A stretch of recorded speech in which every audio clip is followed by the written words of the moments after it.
Ben bonjour tout le monde, j'espère que vous allez bien. Donc, je suis vraiment contente d'être ici avec mon amie Joanie. Donc, vous allez voir une série de capsules là, passées avec moi et Joanie. Donc, on va vous aborder plusieurs sujets. Je suis vraiment contente de partager ces moments-là avec toi, ma belle, parce que en réalité, on s'entraîne ensemble souvent. Tu sais, ben, ça fait pas longtemps, mais on a commencé à courir plus souvent ensemble. Puis, je vais te laisser te présenter, mais Joanie, c'est une super bonne collaboratrice pour moi, c'est ma massothérapeute. Elle a un super beau background, fait que aujourd'hui, ce qu'on va aborder, c'est la constance et la motivation. Comment la garder? Donc, elle va nous présenter ses 5 conseils. Dans le fond, c'est 5 précieux conseils pour elle. Comment elle fait? C'est quoi qu'elle vous suggère pour garder une bonne constance et une motivation. Mais avant ça, je te laisse te présenter un petit peu, Joanie. Oui, alors moi, Joanie Vachon-Perron, j'ai fait mon cours en réadaptation physique, ça fait déjà plusieurs années. J'ai terminé, mon Dieu, ça fait quelques années, c'est pas trop important. Puis ensuite, j'ai fait mon cours en massothérapie. Et puis là, je suis en train de commencer en cours, là, de faire mon cours pour être entraîneur privé. Alors, c'est pas mal ça mon background. Ça fait longtemps que je suis une sportive, si on peut dire. Puis j'ai touché à pas mal tout, en fait. J'aime tout. Fait que je suis des fois, tu sais, comme on dit l'expression, bonne dans tout, mais pas excellente dans quelque chose. Fait que j'aime toucher à tout. Fait que je trouve, j'aime les entraînements variés.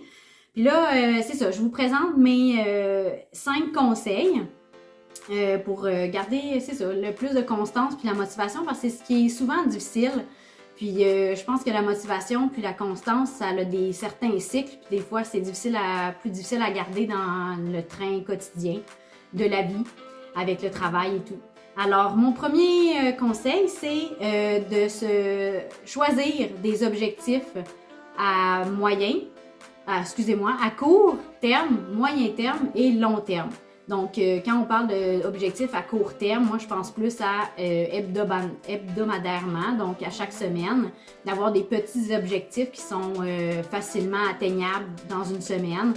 À moyen terme, je pense plus à des objectifs qu'on va se fixer plus mensuellement ou aux 2 mois. Et un objectif plus final qui va pouvoir être soit un objectif exemple, par exemple si on prend la course, un objectif d'un demi-marathon, d'un 10 km pour l'année.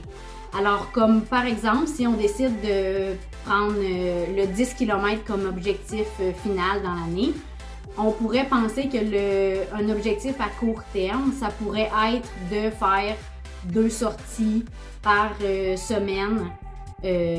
C'est ça, 2 sorties par semaine pour finalement atteindre notre objectif final. Puis dans l'année, avant l'objectif ou la date X de l'événement final qui est le 10 km, on pourrait se choisir quelques événements de course, exemple des 5 km événements qui sont organisés mais avant la date finale. Ensuite, l'agenda. Mon deuxième point, c'est de se faire un agenda et d'inscrire nos rendez-vous avec nous-mêmes ou si on a des rendez-vous, des cours de groupe ou peu importe, c'est de les inscrire à notre horaire. Puis le truc que j'utilise des fois quand on a un horaire chargé, c'est de s'inscrire plusieurs plages horaires à notre agenda. Exemple, on veut sortir 2 fois par semaine, ben moi je me mettrais 3 ou 4 plages au total dans la semaine pour être sûr que si jamais on a des imprévus ou des changements, parce que la vie c'est toujours ça, on peut en enlever quelques-uns, puis on finit avec notre objectif de 2 au pire.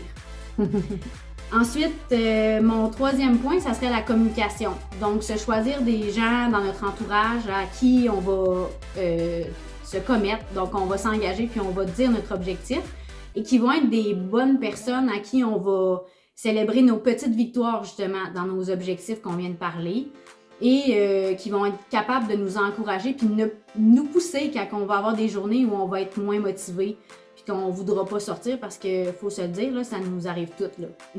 Alors, j'ai envie, tu me permets-tu, oui. Joanie, j'ai envie de faire du pouce sur ce que tu dis parce que pour moi,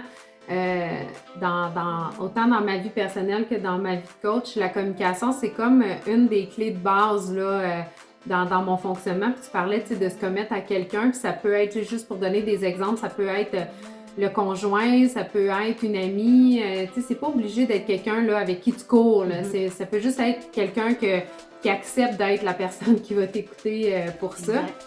Puis, une des choses, surtout à l'approche du temps des fêtes, dépendamment si vous écoutez la vidéo, là, à l'approche du temps des fêtes ou peut-être à l'approche de n'importe quelle fête qu'il peut avoir, mais c'est de communiquer avec tout votre entourage, c'est quoi vos intentions, c'est quoi vos objectifs. Premièrement, de toute façon, c'est comme super le fun parce qu'on est fiers de ça. Quand on fait un objectif de même, c'est pas quelque chose qu'on devrait cacher, c'est quelque chose qu'on devrait parler à plus de monde possible, ce qui fait notre engagement, comme tu l'as dit, mais ce qui fait aussi que les gens autour sont au courant. Fait que quand on arrive, exemple, dans une soirée, puis que là, les gens sont peut-être pourquoi tu fais ça? Ou que là, on veut peut-être se coucher plus tôt parce qu'on a une course le lendemain ou on veut pas prendre trop d'alcool. Puis là, tu sais, ah ouais, comment? Prends ça un autre, là. Ben, le fait d'avoir communiqué l'objectif, ça atténue déjà les gens. La moyenne des gens vont avoir un respect de base. Il y en a qui vont continuer à hésiter, là, mais ça, c'est un autre sujet. C'est ça. Fait que c'est ça. Je te laisse continuer tes conseils. Parfait. Puis, le 4e point, c'est de visualiser. De visualiser l'accomplissement de notre grand défi, là, qui serait le défi, l'objectif à long terme. Puis de visualiser aussi tout ce qu'on va devoir faire, autant le facile comme le difficile. Exemple, Annie, tu me disais tantôt que, exemple, courir l'hiver. Si on choisit un objectif de course, des fois courir l'hiver à moins 20, ça ne nous tente pas vraiment. Puis c'est pas mal difficile de se convaincre d'y aller pareil. Alors, de visualiser même ces moments-là, puis aussi parfois de se mettre des photos ou des phrases qui vont nous motiver dans notre quotidien. Fait que sur le frigo, ou on appelle ça des fois des tableaux de visualisation, des vision boards. Ouais, vision board en anglais. Puis, dès que le matin on se lève, si on met ça sur le bord de notre lit, sur notre commode, ben de voir une photo de course ou ben peu importe, ça peut être vraiment n'importe quoi, ou sur le frigo, dans le miroir de la salle de bain, exact. Il y a plein de façons de faire. Tellement. Un fond d'écran de cellulaire. Tu sais, des fois, là, le cellulaire, là, c'est juste comme OK, let's go, t'es capable. Exact. OK, ça aussi. Puis, le 5e point, c'est de trouver des récompenses lorsqu'on atteint nos objectifs à court terme, puis aussi à moyen terme, puis surtout le point culminant qui est notre objectif long terme. Alors, puis là, j'aimerais vous encourager à ne pas choisir des récompenses alimentaires. Donc, se récompenser avec une poutine ou avec un gros snack là, qui est super gras, puis peu importe, là, qui serait pas nécessairement bon pour la santé puis notre corps au final. Je vous encourage vers des idées comme si vous aimez prendre des bains, mais que vous prenez souvent pas le temps de le faire parce que bon, c'est long remplir le bain au complet ou pour peu importe les raisons, de prendre un bain ou de s'offrir une sortie au spa ou un soin d'ongles. Écoute, ça peut être n'importe quoi. Du linge de sport pour s'entraîner à s'encourager à le mettre puis à l'utiliser. Une sortie cinéma, et là, la liste pourrait être très longue, mais des récompenses qui ne seront pas alimentaires. Tellement, parce que ça, c'est quelque chose, justement, que je pense qui vient comme à l'encontre. Tu sais, souvent, quand on se fixe des objectifs plus au niveau de la santé, tu sais, de la course physique, bien, on voudrait aussi que le reste suive l'alimentation, puis tout ça. Fait que quand on se fixe un objectif avec une récompense qui est comme moins saine, on vient un peu pas gâcher, mais on vient annuler tout le bien qu'on a fait à notre corps. Puis si ça peut vous donner espoir, je dis souvent, moi, que plus vous allez vous récompenser avec des bonnes choses, plus vous allez reprogrammer votre cerveau à ce que la récompense, c'est pas la nourriture ou la mauvaise bouffe. C'est qu'à un moment donné, votre cerveau va devenir habitué que la récompense, elle soit saine, elle soit bonne. C'est ça qu'il va demander instinctivement. C'est dur au début, c'est un peu comme arrêter de fumer. Là.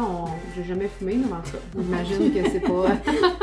Mais c'est arrêter de prendre de l'alcool ou peu importe quel truc. Fait que ça ressemble pas mal à ça. Ouais, de remplacer nos habitudes par des saines habitudes. De toute façon, les saines habitudes de vie vont nous aider de toute façon à accomplir notre objectif. Fait que ça va complètement ensemble. Exactement. Hey, bien, merci beaucoup, Joanie. J'espère que ça vous a aidé. Comme j'ai dit, c'est la première capsule d'une série là, de plusieurs.